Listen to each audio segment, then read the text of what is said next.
अच्छा ले लेंगे। सर, मानव शिक्षा सेवा संस्था के प्रबंधक हैं। एक भोजपुरी में कहावत है, कथनी और करनी में बड़ा अंतर होता है। आप 2 वर्ष लगभग कहे थे, 2 वर्ष पूर्व, कि मैं जब तक जिंदा रहूंगा आजीवन 21 बेटियों का प्रतिमा विवाह कराता रहूंगा। तो ये कथनी सत्य है कि आपका कहना सत्य? सबसे पहले आप सभी लोगों का बहुत बहुत अभिनंदन करता हूं और स्वागत करता हूं कि आप लोग जो है अपना कीमती समय निकाल कर के यहाँ पे आने का काम किया।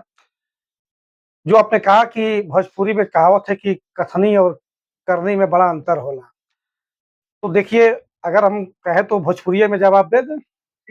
देखिए, हवे का कि जब हम 3 साल पहले अस्पताल में भर्ती भइल रहनी, अपने गलत कारण के वजह से, अपने गलत काम की वजह से, और अस्पताल से जब लौट कर के हम अइनी वापस, तो हम कसम खइनी कि हर महीना 21-21 बहिन-बेटी लोगन के हम बियाह करब और अपने संस्था के हर सदस्य लोगन के बल पे करब, अपने बल पे करब और आप लोगन के आशीर्वाद के बल पे करब।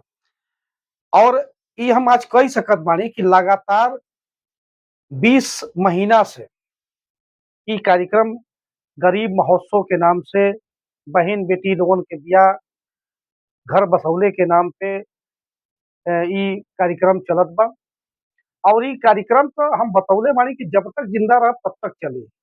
पहला चीज़। दूसर चीज़ ई बाटे कि लोगन का प्यार और सहयोग और समर्थन ए कदर हमके मिलत बाटे कि हम खुद ही नहीं अपने आप के रोक पावत बानी।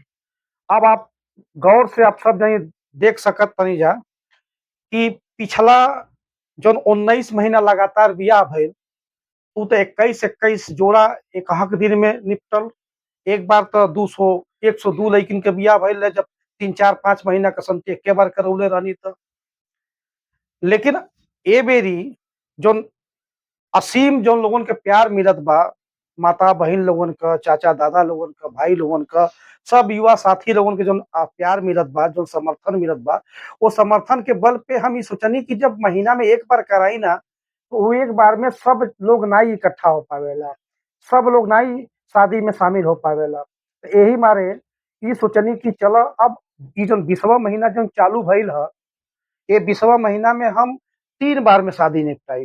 पिछले महीनवा में तो 4 बार निपटौले रहनी, 5-5 जानी क शादी क के अंतिमवा में 6 जनी के शादी भइल, 21 ठे भइल। अबकी बारी 7-7 गो करौनी तो 3 बार में तय भइल।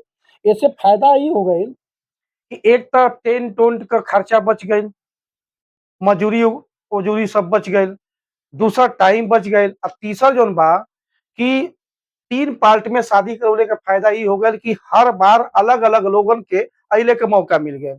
तो जब अलग-अलग लोग यहाँ आई, तो अलग-अलग लोगन के दिमाग में ई बात जाई और जब अलग-अलग लोगन के बीच में हम ई काम क के देखाई, अपने कथनी के अनुसार अपने करनी के, तो अलग-अलग लोगन का आशीर्वाद भी मिली, अलग-अलग लोग हर महीना में शामिल हो पाई। यही मारे ई काम हम पार्ट-पार्ट में चालू कर देंगे ताकि अधिक से अधिक लोग शादी में शामिल हो सकें और वर-वधू के आशीर्वाद दे सकें।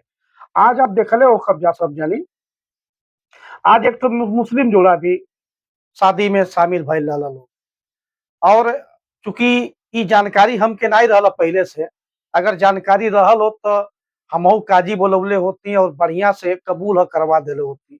लेकिन ओकरे बाद भी हमार मित्र, हमार दोस्त जौन हमार भाई रहल अभिषेक राय, चूँकि थोड़ा बहुत जानकारी उनके रहल ह, तो जब मंगलसूत्र पहिना गइल, माल्यार्पण हो गइल, वर-वधू एक-दूसरे के माला पहिना करके जनता से आशीर्वाद ले लिहन, साईं बाबा से आशीर्वाद ले लिहन लोग।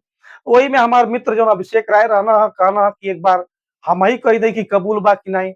तो लइकवो से पूछना ह कबूल ह, कबूल ह, कबूल ह बोला, तो लइका भी कहलस ह कबूल ह, कबूल ह, कबूल ह। वही तरीकवा के लइकिया के तरफ बढ़ गई ना ह, तो लइकिया से भी पूछना ह कि सदिया जौन होत बा, ई कबूल ह कि नाही? तो लइकियो बोललस ह कि हाँ कबूल ह, कबूल ह, कबूल ह। तो ए तरीके से आज एक जोड़ा मुस्लिम परिवार रहल और बाकी 6 जोड़ा हिंदू परिवार रहल। तो ई शादी आज बहुत बढ़िया ढंग से हजारों बहिन महतारी लोगन के बीच में, चाचा दादा लोगन के बीच में, भाई लोगन के बीच में शादी संपन्न भइल और साईं बाबा का आशीर्वाद मिला। राजनीतिक गलियारे में जितने भी लोग जिस भी तरह के हैं, उनके मन में एक शंका बैठी पड़ी हुई है कि आपके पिताजी या उनके बालक कभी रुद्रपुर, कभी चिल्लू पार, कभी बांसगांव, है क्या ये केवल समाज सेवा की भावना हो या वाकई कहीं कहीं कोई कोई मन में बैठा है कि राजनीति में उतरना है? कल हमारे एक मित्र थे, उन्होंने एक मेरा फोटो पोस्ट कर दिया कि क्षेत्र की जनता का आशीर्वाद मिलेगा तो इतिहास बदल दूंगा। थोड़ा सा हम भी देखे तो अच्छा लगा, हमने भी उसको शेयर कर दिया अपने आईडी से। हमने कहा देखा जाए कि हाँ, जनता के बीच में अगर वाकई में हम चुनाव लड़ना चाह रहे हैं तो क्या ओपिनियन मिला था। बहुत कुछ खास ओपिनियन नहीं मिला, पर यह है कि जितने लोगों ने कमेंट किया अच्छा ही किया था, अच्छा सहयोग मिला है लोगों का। पर राजनीति इस बार मेरे हिसाब से जो अभी तक की जो स्थिति है वो ये है कि हमारे परिवार से कोई विधानसभा का चुनाव नहीं लड़ने वाला है। आगे भविष्य की बात नहीं बता पाऊंगा। क्या आपका उद्देश्य केवल शादी कराना था या इन व्यक्तियों के भविष्य के लिए भी आपने कोई योजना बनाई है? देखिए, शादी कराना ही केवल उद्देश्य नहीं है। शादी करा करके युवाओं को, उन वर वधुओं को रोजगार देना भी हमारा उद्देश्य है। आप देखिए, पिछले 20 महीने से जब से हम शादी का ये आयोजन करा रहे हैं, इस गोरखपुर जिले के मानव शिक्षा सेवा संस्थान के सौजन्य से, जब से ये पुनीत कार्य हमने चालू किया है, यह देखिए कि बेकरी का प्लांट हमारा इसी बीच चालू हुआ, पानी का प्लांट हमारा इसी बीच चालू हुआ, बेकरी का क्या नाम है, फर्नीचर का प्लांट हमारा चालू हुआ, अब तो कड़ू के तेल का भी प्लांट हमारा चालू हुआ। कुछ दिन के बाद ईंट बनाने वाली फैक्ट्री भी हमारी चालू होने जा रही है। तो जो ये फैक्ट्रियां, जो ये उद्योग जो चालू हो रहे हैं, इसमें ज्यादातर अगर आप देखेंगे तो जो लोग भी, जिनकी भी शादी हम कराते हैं, उनके घर में अगर लोग इच्छुक है तो वो यहाँ रोजगार भी करते हैं। आज हम कह सकते हैं कि कम से कम हजारों लोग हमारे लगाए हुए छोटे छोटे जो उद्योग है उसमें वो काम भी कर रहे हैं, दो पैसा ईमानदारी से कमा रहे हैं। और आज मैं एक बार फिर से आपके चैनल के माध्यम से अपने सभी दुकानदार भाइयों को भी ये बधाई देना चाहता हूँ, शुभकामनाएं देना चाहता हूँ, धन्यवाद देना चाहता हूँ कि अगर आप लोग मेरा पानी नहीं बेचते हैं तो मैं इतना बड़ा काम नहीं कर पाता। तो धन्यवाद अपने सभी दुकानदार भाइयों का भी और आप सभी लोगों का भी। सर, आज आप अपने संबोधन में बोले हैं कि doctor B are Ambedkar ji का सबसे विश्व की सबसे ऊंची मूर्ति आप बनाएंगे। इसका उद्देश्य क्या है? इसका उद्देश्य है बाबा साहब भीमराव अम्बेडकर जी के बारे में लोग, देश के सभी युवा जाने, उनके विचारों को लोग समझें और उनके विचारों के साथ चल करके देश की रक्षा और सुरक्षा करने का काम करें।